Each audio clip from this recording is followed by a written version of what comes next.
بسم الله إن الحمد لله نحمده ونستعينه ونستغفره ونعوذ بالله من شرور أنفسنا وسيئات أعمالنا من يهديه الله فلا مضل له ومن يضلل فلا هادي له وأشهد أن لا إله إلا الله وحده لا شريك له وأشهد أن محمدا عبده ورسوله صلى الله عليه وعلى آله وصحبه وسلم تسليما كثيرا إن أصدق الحديث كلام الله وخير الهدي هدي محمد صلى الله عليه وسلم وشر الأمور محدثاتها وكل محدثة بدعة وكل بدعة ضلالة وكل ضلالة في النار أما بعد فلا زال الحديث معكم اليوم إن شاء الله تعالى مع سيرة رسول الله صلى الله عليه وسلم وحديثنا عن سيرة رسول الله صلى الله عليه وسلم اليوم يكون حول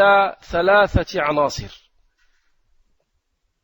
العنصر الأول أحوال الناس قبل بعثة النبي صلى الله عليه وسلم، والعنصر الثاني أحوال السياسية والاقتصادية والاجتماعية والدينية في مكة المكرمة، والعنصر الثالث والأخير بعض الدروس والعظات والعبر من سيرة رسول الله صلى الله عليه وسلم. Donc, on va continuer aujourd'hui le cours sur la biographie du prophète sallallahu alayhi wa sallam. Et aujourd'hui, on va s'attarder sur 3 points. Le premier point, c'est la situation de l'humanité et des hommes en général avant la venue du prophète sallallahu alayhi wa sallam. Le deuxième point, la situation économique, politique, sociale, religieuse dans la société ou dans la ville de Mecca et dans la péninsule arabique. Et troisième point et dernier point, on va tirer des leçons et des points importants concernant les 2 premiers points évoqués. فنبدأ بالعنصر الأول وهو أحوال الناس قبل بعثة النبي صلى الله عليه وسلم. فالناس قبل بعثة النبي صلى الله عليه وسلم كانوا في ضلال مبين يتقلبون في الظلمات في ظلمات الشرك والجهل والضلال. Donc commençons par le premier point qui est la situation de l'humanité en général avant la venue du prophète sallallahu alayhi wa sallam. Comment vivaient les gens? Dans quel état se trouvait l'humanité avant la venue du prophète sallallahu alayhi wa sallam? Les gens vivaient dans l'égarement manifeste. Ils étaient tombés dans les ténèbres de l'égarement, les ténèbres de l'injustice, les ténèbres de l'idolâtrie et de la mécréance. فالله تبارك وتعالى أخبرنا بأحوال الناس في كتابه فقال هو الذي بعث في الأميين رسولا منهم يتلو عليهم آياته ويزكيهم ويعلمهم الكتاب والحكمة وإن كانوا من قبل لفي ضلال مبين. هكذا كانت البشرية قبل بعثة النبي صلى الله عليه وسلم في ضلال مبين. Et Allah tabaraka wa ta'ala dans le Coran nous informe de l'état de l'humanité avant la venue du prophète sallallahu alayhi wa sallam. Allah nous dit, c'est lui qui a envoyé chez les Arabes, les analphabètes, un prophète parmi eux. Il leur récite ces versets, les versets d'Allah subhanahu wa ta'ala. Et il les purifie. Il leur enseigne le livre et la sagesse alors qu'ils étaient auparavant dans un égarement manifeste. Donc la situation de l'humanité avant la venue du prophète sallallahu alayhi wa sallam, c'est l'égarement manifeste. والنبي صلى الله عليه وسلم يخبرنا بأحوال الناس قبل بعثته فيقول النبي صلى الله عليه وسلم والحديث رواه مسلم ألا إن ربي أمرني أن أعلمكم ما جهلتم مما علمني يومي هذا كل مال أي يقول الله عز وجل كل مال نحلته عبدا حلال وإني خلقت عبادي حنفاء كلهم أي خلق الله سبحانه وتعالى عباده على التوحيد وإنهم أتتهم الشياطين فاجتلتهم عن دينهم وحرمت عليهم ما أحللت لهم وأمرتهم أن يشركوا بي ما لم أنزل به سلطانا ثم يقول إن الله نظر إلى أهل الأرض فمقتهم جميعا عربهم وعجمهم إلا بقايا من أهل الكتاب. Et le prophète sallallahu alayhi wa sallam, dans un hadith rapporté par l'imam Muslim, nous donne aussi l'aperçu de l'humanité, de l'état de l'humanité avant sa venue. Il dit le prophète sallallahu alayhi wa sallam, oui, mon Seigneur m'a ordonné ce que vous ignorez de ce qu'il m'a enseigné aujourd'hui. Et ensuite le prophète sallallahu alayhi wa sallam dit, ainsi Allah azza wa jalla a dit, tout bien concédé à un de mes serviteurs lui est licite. Et j'ai créé mes serviteurs sur le tawhid. J'ai créé mes serviteurs sur la soumission, sous l'unicité d'Allah subhanahu wa ta'ala.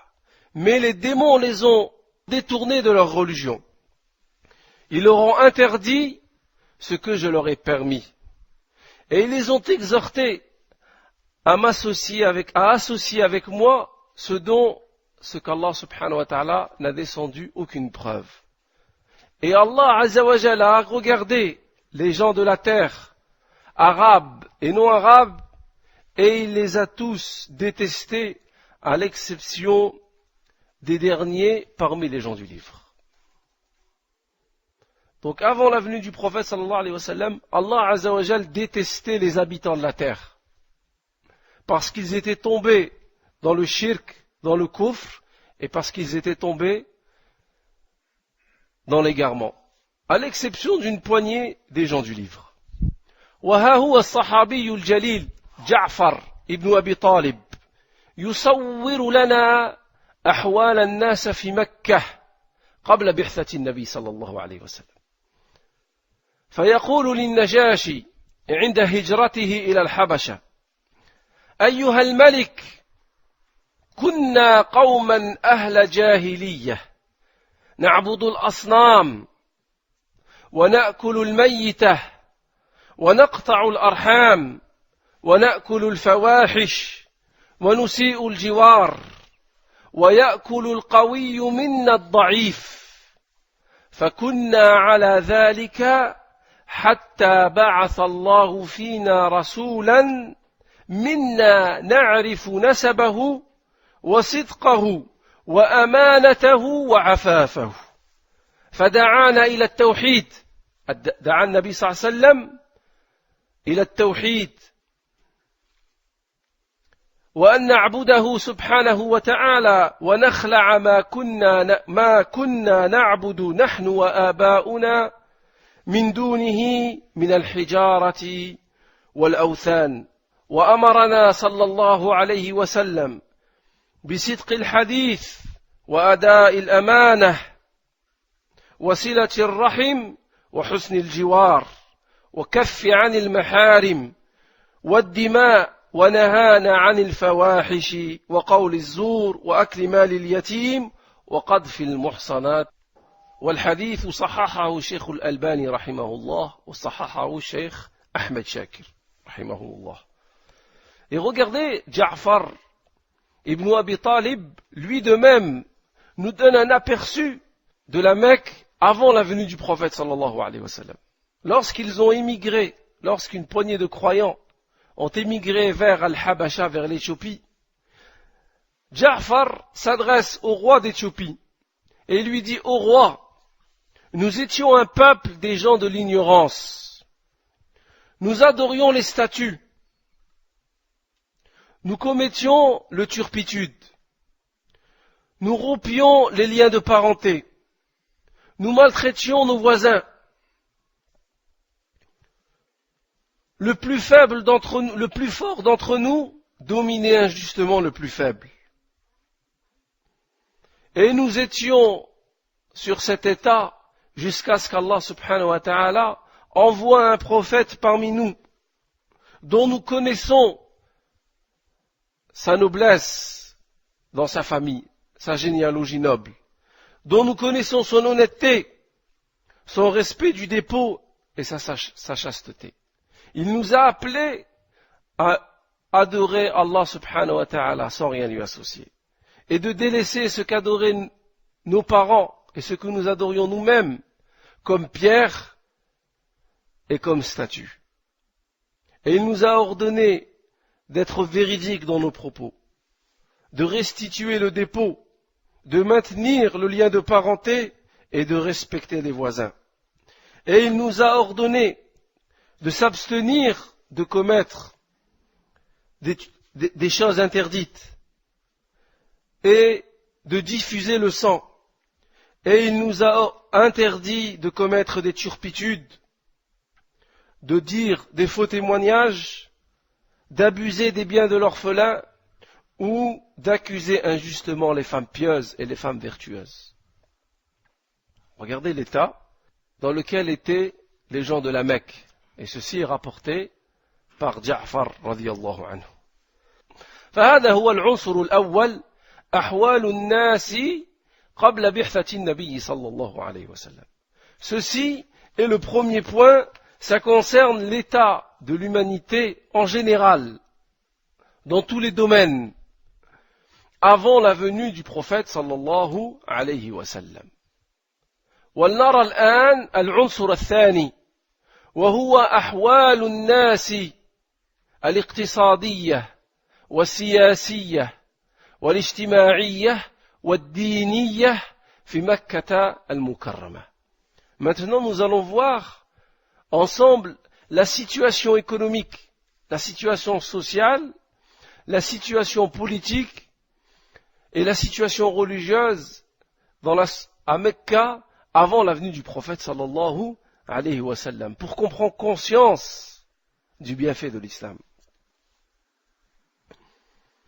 فحالة العرب السياسية والاجتماعية كيف كانت? Quelle était la situation des Arabes au niveau politique et au niveau social? لم يكن للعرب قبل الإسلام دولة تجمعهم، بل كان المجتمع يتكون من عدد من القبائل، إذ كانت الحروب مستمرة فيما بينها لأسباب تافهة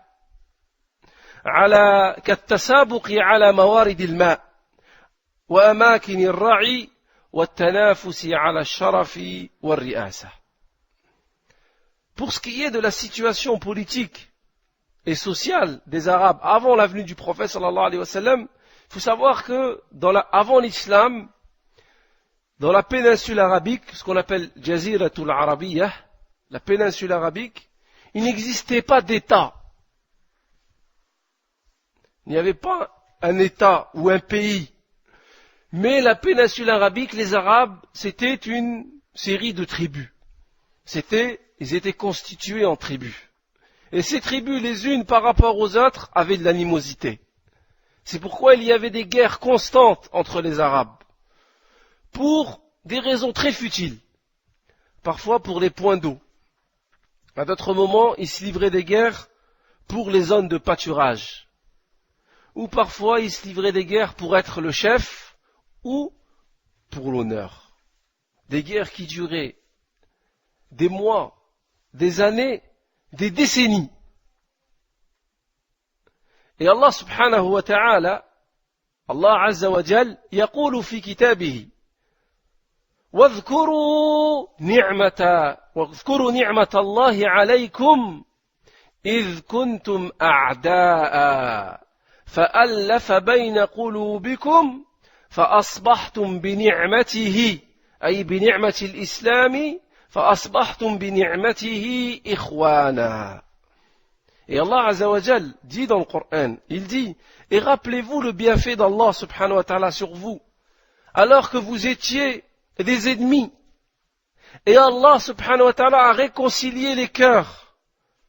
Et par le bienfait de l'islam, vous êtes devenus des frères. Dans Surat Ali Imran. Ceci est pour la situation politique. أما الحالة الاجتماعية فكان العرب يميزون البنين على البنات وذلك لحاجة القبيلة إلى الرجال في الحروب. قال تعالى: وإذا بشر أحدهم بالأنثى ظل وجهه مسودا وهو كظيم. Et aussi dans la situation sociale des Arabes, c'est que les Arabes préféraient les garçons, ils les préféraient aux filles. Allah subhanahu wa ta'ala dit dans le Coran, وَإِذَا بُشِّرَ أَحَدُهُمْ بِالْأُنْثَى. Et lorsqu'on annonce à l'un d'entre eux une fille, ظَلَّ وَجْهُهُ مُسْوَدًّا وَهُوَ كَظِيمٌ. Son visage s'assombrit et une rage profonde l'envahit. Et Allah continue de dire, يَتَوَارَى مِنَ الْقَوْمِ مِنْ سُوءِ مَا بُشِّرَ بِهِ. Il se cache des gens à cause du malheur qu'on lui a annoncé, à cause de cette mauvaise nouvelle. La nouvelle d'avoir eu une fille. أَيُمْسِكُهُ عَلَى هُونٍ أَمْ يَدُسُّهُ فِي التُّرَابِ أَلَا سَاءَ مَا يَحْكُمُونَ. Et Allah subhanahu wa ta'ala continue en disant, doit-il garder cette fille malgré la honte ou doit-il l'enterrer dans la terre? Combien est mauvais leur jugement. Allah subhanahu wa ta'ala dit combien est mauvais leur jugement. Ce genre de comportement aujourd'hui, on le trouve chez les musulmans. Lorsqu'une personne a que des filles, il se met en colère contre sa femme. Ou bien des fois, a'udhu billah, il se met en colère contre Allah subhanahu wa ta'ala. Il dit pourquoi j'ai que des filles? Alors que dans la croyance, fil aqidah, dans la croyance du croyant, Allah subhanahu wa ta'ala, il sait qu'Allah dans le Coran dit Lillahi mulku samawati wal ard yakhluqu ma yasha. À Allah appartient le royaume des cieux et de la terre. Allah crée ce qu'il veut. Yahabu liman yasha'u inatha. Allah donne à qui il veut des filles. Wa yahabu liman yasha'u dhukur. Et Allah donne à qui il veut des garçons. Ou parfois Allah donne à une personne des garçons et des filles. Et Allah rend qui il veut stérile. Innahu alimun qadir. Allah subhanahu wa ta'ala est celui qui sait et Allah est celui qui est capable. Tabaraka wa ta'ala. Regardez la situation des Arabes et la situation, ce que le Coran et la Sunna nous ont appris. كما أن التبرج والقمار والخمر والزنا كان منتشرا في الجاهلية. De même que les jeux de hasard, les boissons alcoolisées étaient très développés dans la société arabe de l'époque. Et de même que les gens enterraient leurs filles vivantes, peur de la pauvreté ou bien de crainte de déshonneur. Et tabarruj, le fait de s'exhiber, était monnaie courante à l'époque. Allah subhanahu wa ta'ala dit وَلَا تَبَرَّجْنَا تَبَرُّجَ الْجَاهِلِيَّةِ الْأُولَى. Et ne vous exhibez pas, Allah s'adresse aux femmes, ne vous exhibez pas à la manière à laquelle s'exhibaient les gens à l'époque de la Jahiliya. Donc c'est ça l'état dans lequel étaient les gens à l'époque de la Jahiliya. Et tout ça, c'était des mauvaises pratiques. Comme par exemple, Aïcha radhiyallahu anha nous rapporte dans Sahih al-Bukhari. Elle nous dit, le mariage à l'époque, les relations conjugales ou les relations sexuelles à l'époque de la Jahiliya étaient de 4 formes. On va en citer quelques-uns. Aïcha dit, il existait le mariage tel qu'il existe aujourd'hui. C'est-à-dire, un homme allait demander la main d'une femme à son tuteur ou à son père. Et c'est ça le mariage que l'islam a approuvé. Tous les autres mariages, l'islam les a désapprouvés. Par exemple, à l'époque, l'homme et la femme issus des classes sociales les plus basses, lorsque l'homme attendait que sa femme était prédisposée à avoir un enfant, et il l'a envoyé chez les nobles, et ils avaient des rapports sexuels. Ils espéraient que de ce rapport sexuel, il y ait un enfant pour que l'enfant ait le titre de noblesse et les caractères de cet homme. Et aussi, parmi les pratiques, les rapports sexuels de l'époque, c'est que une femme avait des rapports sexuels avec 10 nobles, 10 personnes parmi les nobles. Et lorsque cette femme accouchait, elle réunissait ces hommes et elle disait, un tel, tu seras le père de ce garçon ou de cette fille. Et tout ceci fait partie de la Jahiliya. Et regardez aujourd'hui, les musulmans, lorsqu'ils se sont éloignés du livre d'Allah et de la sunna du prophète sallam, qu'est-ce qu'on retrouve aujourd'hui? On retrouve des musulmans qui ont des enfants à droite à gauche sans mariage. Où on retrouve des femmes, des filles, qui rentrent chez leurs parents et la fille elle est enceinte. 1 fois, 2 fois, alors qu'elle n'est même pas mariée. Où on trouve des gens, c'est monnaie courante dans la société dans laquelle on vit. Ils ont 2, 3, 4 enfants, alors qu'ils se sont ni mariés, ni à la kitabillah, ni à la sunnati rasulillah. Ils se sont ni mariés selon le livre d'Allah et selon la sunna du prophète sallallahu alayhi wa sallam. Et à côté de ces mauvaises pratiques, parallèlement, les Arabes avaient des bonnes pratiques, comme al-karam, la générosité, al-shaja'a, le courage, wal-wafa'u bil-ahd, le fait de tenir et de respecter les engagements. هذه هي حالة السياسية والاجتماعية. C'est l'état des Arabes au niveau politique et au niveau social. وأما الحالة الاقتصادية فإنها في الجزيرة ليست بأحسن حالا من الحالة الاجتماعية والسياسية. Et la situation économique des Arabes de l'époque n'était pas meilleure que leur situation politique et sociale. فالعرب يشتغلون في بعض الأعمال كالتجارة وكالزراعة وكالرعي. Les Arabes de l'époque, il ne faut pas oublier qu'ils vivaient aussi dans un désert, leur travail tournait autour du tijara, du commerce. Comme le commerce des gens qui faisaient en hiver et en été entre Hacham et entre Al-Yaman. Et donc Mecca est devenu un carrefour. Et les habitants de Mecca sont devenus des grands commerçants. Aussi, ils étaient connus aussi pour az-zira'a, pour l'agriculture. Principalement autour de Médine et dans la région du Yémen. Et ils étaient aussi connus pour al-ra'i, pour le pâturage.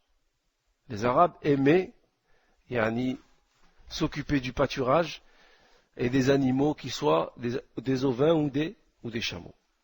Amma al-halatu ad-diniyya, pour ce qui est de la situation religieuse. كان في الجزيرة العربية قبل الإسلام عبادات وديانات مختلفة. Avant la venue de l'islam, il y avait dans la péninsule arabique différentes croyances et différentes pratiques et différentes religions. Nous allons en citer 4. أولاً الحنيفية وهي ملة إبراهيم الحنيف عليه السلام. والحنيف هو الذي يميل من الشرك إلى التوحيد والحنفاء أخلص العبادة لله وحده لا شريك له. ومنهم زيد ibn عمير ibn Nufayl. Et la première forme de pratique religieuse qui était connue dans l'Arabie, c'était le monothéisme. Et le monothéisme, c'était la voie sur laquelle était Ibrahim alayhi salam. Et le monothéisme consiste à vouer un culte exclusif à Allah tabaraka wa ta'ala. Et le monothéisme, c'était la voie de Ibrahim et de son fils Ismaïl. Et Ismaïl avait laissé les Arabes de l'époque sur le tawhid. Et petit à petit, le shirk a fait son apparition, comme on va le voir après. Et très peu de gens étaient restés sur le tawhid, parmi lesquels Zayd ibn Amr ibn Nufayl. Cet homme, le prophète sallallahu alayhi wa sallam, il a été rapporté de lui, yub'athu yawm al-qiyamati ummatan wahdahu. Yawm al-qiyamah, Zayd ibn Amr ibn Nufayl sera ressuscité à lui tout seul comme une communauté. Et cet homme, il a vécu à l'époque du prophète sallallahu alayhi wa sallam, mais il est mort avant que le prophète ne devienne prophète. Je vais vous citer 3 hadiths rapportés par l'imam Bukhari sur Zayd ibn Amr ibn Nufayl. Zayd ibn Amr ibn Nufayl, comme ça a été rapporté dans Sahih al-Bukhari, une fois il est parti au Sham, en voyage au Sham, yas'alu 'ani ad-din wa yatba'uhu. Il recherchait la religion, la vraie religion, pour la suivre. Alors il a rencontré un savant parmi les Juifs. Et il lui a dit, فَسَأَلَهُ عَنْ دِينِهِمْ. Il l'a interrogé sur leur religion. Il lui a dit, لَا تَكُونُ عَلَى دِينِنَا حَتَّى تَأْخُذْ نَصِيبَكَ مِنْ غَضَبِ اللَّهِ. Il lui a dit, surtout ne suis pas notre religion, ou sinon tu auras ta part du châtiment d'Allah subhanahu wa ta'ala. Parce que les Juifs avaient dévié du monothéisme. Alors il est parti voir un autre savant, parmi les Nasara, parmi les chrétiens. Et il l'a interrogé aussi sur la vraie religion.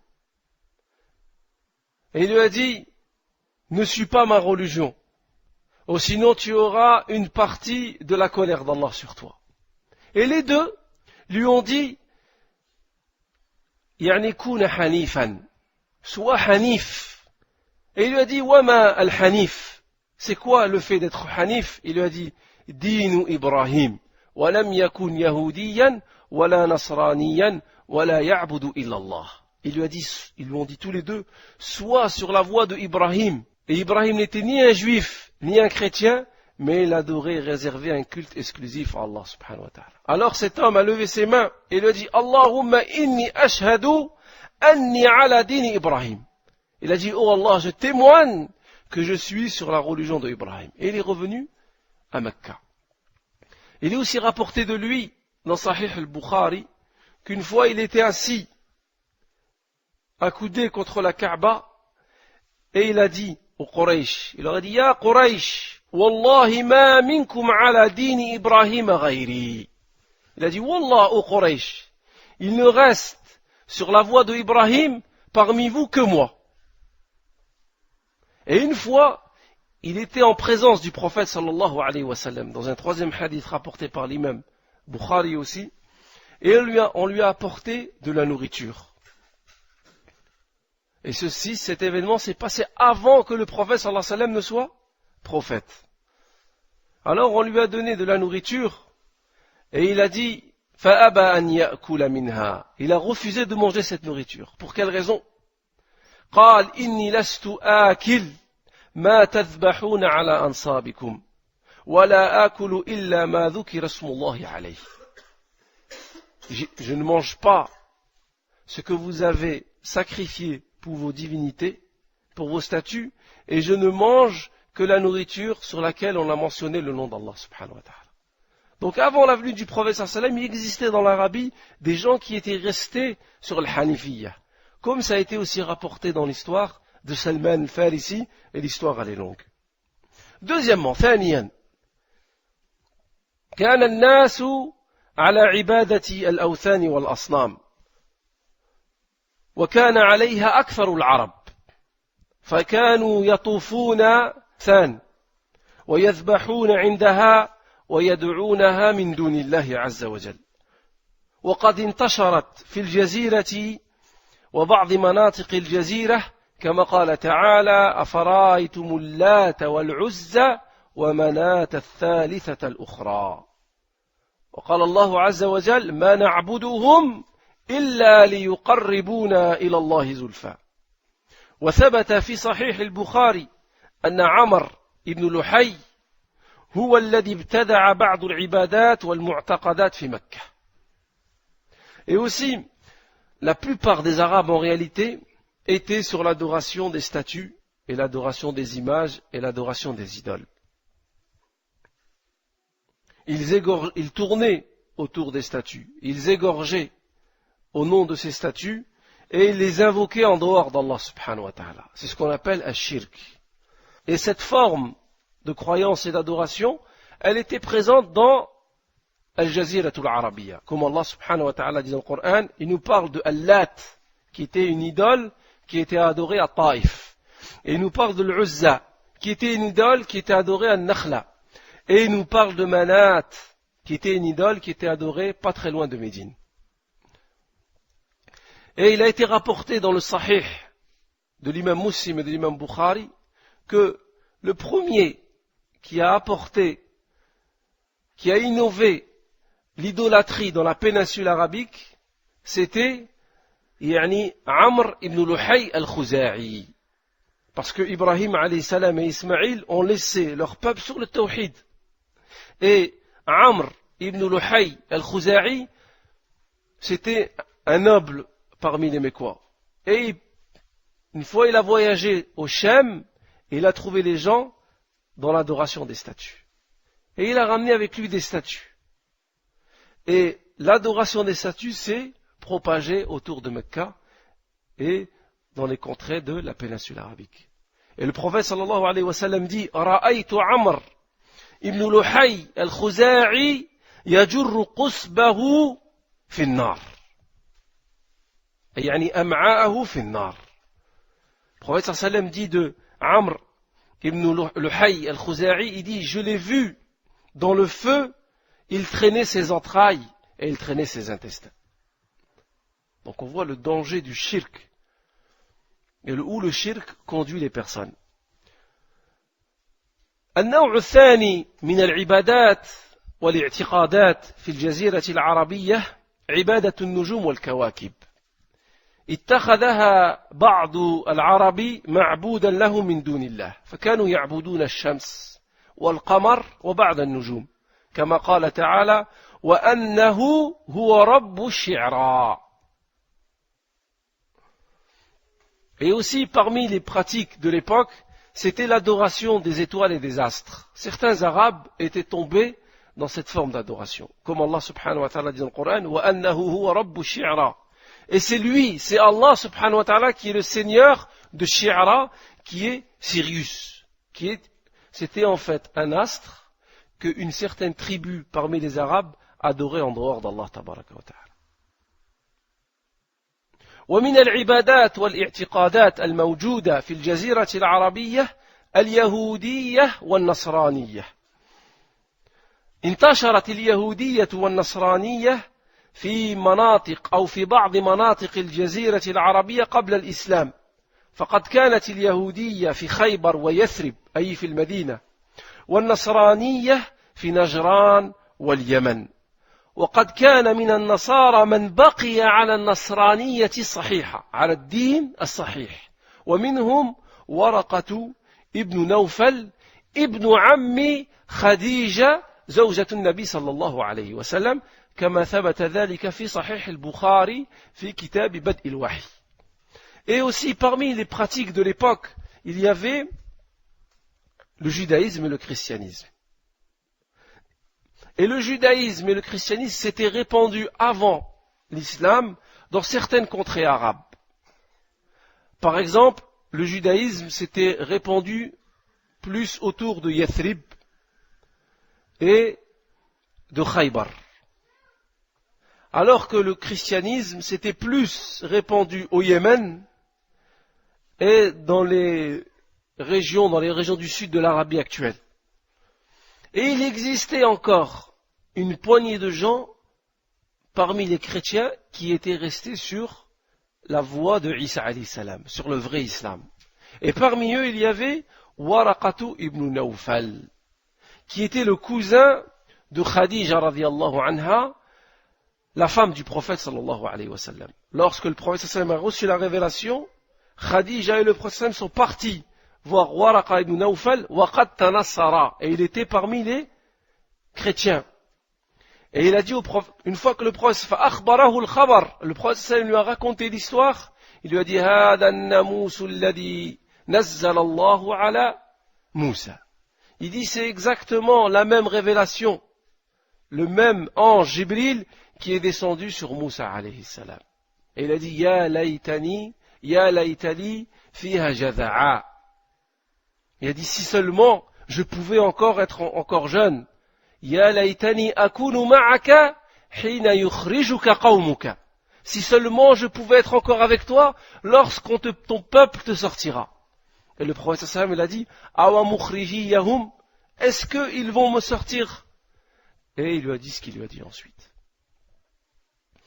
Donc tout ça c'est les formes d'adoration qui existaient à l'époque, dans la péninsule arabique, à l'époque du prophète, avant la venue du prophète sallallahu alayhi wa sallam. ولعل مما سبق يتبين لنا الحاجة إلى بعثة النبي صلى الله عليه وسلم لإخراج الناس من الظلمات إلى النور،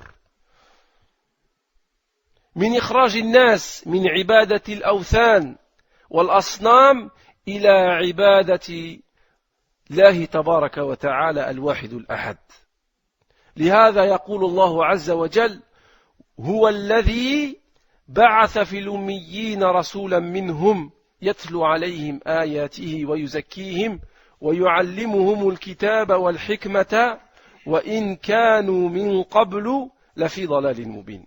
Et de tout ce qu'on vient de raconter, c'est-à-dire l'état politique, l'état économique, l'état religieux, l'état social dans lequel vivaient les Arabes de l'époque, et en réalité, même l'état de l'humanité en général était dans un mauvais état, on comprend le besoin de l'humanité, le besoin d'un prophète, pour sortir les gens justement de ces ténèbres vers la lumière, et pour sortir les gens de l'adoration des statues, de l'adoration des idoles, vers l'adoration d'Allah subhanahu wa ta'ala, comme Allah azza wa jalla dit dans le Coran, c'est lui qui a envoyé chez les Arabes, chez les analphabètes, un prophète parmi eux. Il récite sur eux ces signes, il leur enseigne, il les purifie, il leur enseigne le livre, il leur enseigne la sagesse alors qu'ils étaient auparavant dans un égarement manifeste.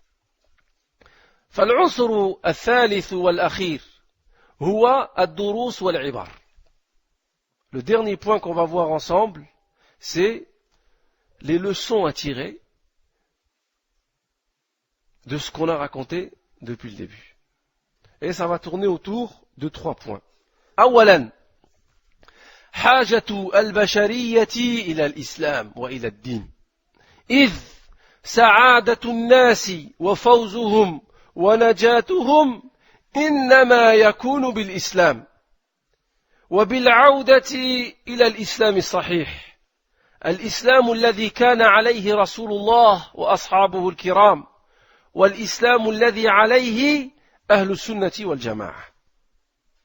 وإلا فالظلمات، وإلا فالضلال، وإلا فالخزي والخسارة في الدنيا والآخرة. Première leçon à retenir de ce qu'on a vu aujourd'hui, c'est le besoin de l'humanité de la religion. Les hommes et les femmes, quelle que soit l'époque dans laquelle ils vivent, quel que soit l'endroit où ils vivent, ils ont besoin d'une religion. Ils ont besoin d'adorer leur Seigneur subhanahu wa ta'ala. Parce que leur bonheur, leur réussite et leur salut dans cette vie et dans l'autre n'est que dans l'islam et en revenant sur l'islam authentique. L'islam sur lequel était le prophète sallallahu alayhi wa sallam et l'islam sur lequel étaient les compagnons. Ou sinon, on retombe dans les ténèbres. Ou sinon, on retombe dans l'égarement. Ou sinon, on retombe dans l'injustice. Et finalement, on retombe dans notre perte dans cette vie et dans l'autre. Et tout être humain sensé recherche son bonheur, sa réussite dans cette vie et même dans l'autre, s'il croit dans une autre vie. Et bien Allah Azza wa Jal, il a mis tout ceci uniquement et seulement dans l'islam. C'est la première leçon à tirer. العبرة الثانية والفائدة الثانية مما ذكرنا آنفا أن الأخوة التي نتحدث عنها في الدروس وفي الخطب وفي المواعظ لا تتحقق ولن تتحقق إلا بالرجوع إلى الإسلام الصحيح الذي كان عليه رسول الله وأصحابه الكرام ولا ينجينا مما نحن فيه من بلاء وتفرق واختلاف إلا أن نعود لكتاب ربنا ولسنة نبينا الصحيحة على منهج وفهم سلف هذه الأمة وعلى رأسهم أصحاب محمد صلى الله عليه وسلم. Deuxième point à retenir sur ce qu'on a dit aujourd'hui, c'est uniquement en revenant vers l'islam authentique, l'islam du prophète sallallahu alayhi wa sallam et des sahaba, l'islam sur lequel se trouvent les gens de la sunna et de la jama'a, c'est uniquement en revenant vers cet islam qu'on mettra fin aux divisions, aux désaccords que les musulmans connaissent aujourd'hui. Combien de divisions, combien de désaccords, combien de partis, combien de fondements, combien de leaders, combien prétendent et appellent vers la fraternité. Parce que la fraternité fait partie de la foi. Mais ceci ne se réalisera, ne se concrétisera seulement et seulement en revenant vers l'islam du prophète sallallahu alayhi wa sallam et des compagnons. Regardez, Allah Azza wa Jal dans le Coran nous donne l'exemple de les deux tribus de Médine, Al-Aws wal-Khazraj. Ces deux tribus entre lesquelles régnait l'animosité, entre lesquelles régnait la haine et les querelles pendant des décennies et des décennies. Qui a mis fin à cette guerre entre eux? Qui a transformé cette animosité en fraternité? Et qui a transformé cette haine en amour? C'est l'islam et uniquement l'islam sur lequel était le prophète sallam et ses compagnons. Allah Azza wa Jal dit وَاذْكُرُوا نِعْمَةَ اللَّهِ عَلَيْكُمْ إِذْ كُنْتُمْ أَعْدَاءً فَأَلَّفَ بَيْنَ قُلُوبِكُمْ فَأَصْبَحْتُمْ بِنِعْمَتِهِ إِخْوَانًا. Et rappelez-vous le bienfait d'Allah lorsque vous étiez divisés et qu'Allah vous a réconcilié entre vos cœurs et que par le bienfait de l'islam vous êtes devenus des frères. Donc la fraternité aujourd'hui ne se concrétisera qu'en revenant vers l'islam. الفائدة الثالثة والأخيرة من ما ذكرنا آنفا أنه ينبغي للمسلم أي ينبغي علينا جميعا على الرجال وعلى النساء أن يعرفوا حال البشرية في الجاهلية وأن يعرفوا ما هي مسائل الجاهلية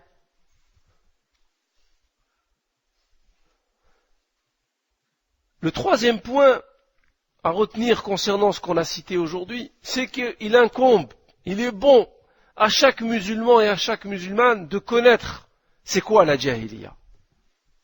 Et l'état des gens dans la jahiliya avant la venue du prophète sallallahu alayhi wa sallam. Et de connaître les points qui font partie de la jahiliya. Que le prophète sallallahu alayhi wa sallam a dit telle chose et telle chose fait partie de la jahiliya. وقد يقول القائل ما الداعي إلى ذكر هذه المسائل ما دام الجاهلية قد انتهت ببعثة النبي صلى الله عليه وسلم وبإنزال القرآن ونحن مسلمون وفينا كتاب الله وفينا صحيح السنة.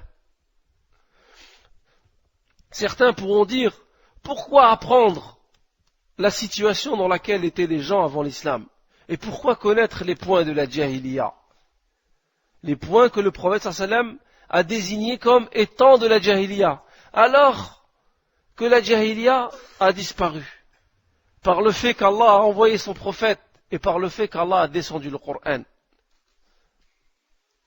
Pourquoi apprendre ces points alors que nous sommes musulmans, que nous avons le Coran, que nous avons la Sunna? نقول الداعي لذلك أمران. Il y a deux choses qui poussent le musulman à connaître, ça veut dire quoi?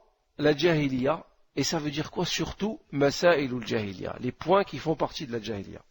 الأمر الأول الحذر من الجاهلية ومن أمور الجاهلية فإن المسلم إذا عرف الجاهلية فإنه يحذر منها ويبتعد عنها كل البعد وإذا جهلها فقد يقع فيها ولا يشعر كما يقول الشاعر عرفت الشر لا لشر ولكن لتوقيه من لا يعرف الخير من الشر يقع فيه يقع في الشر.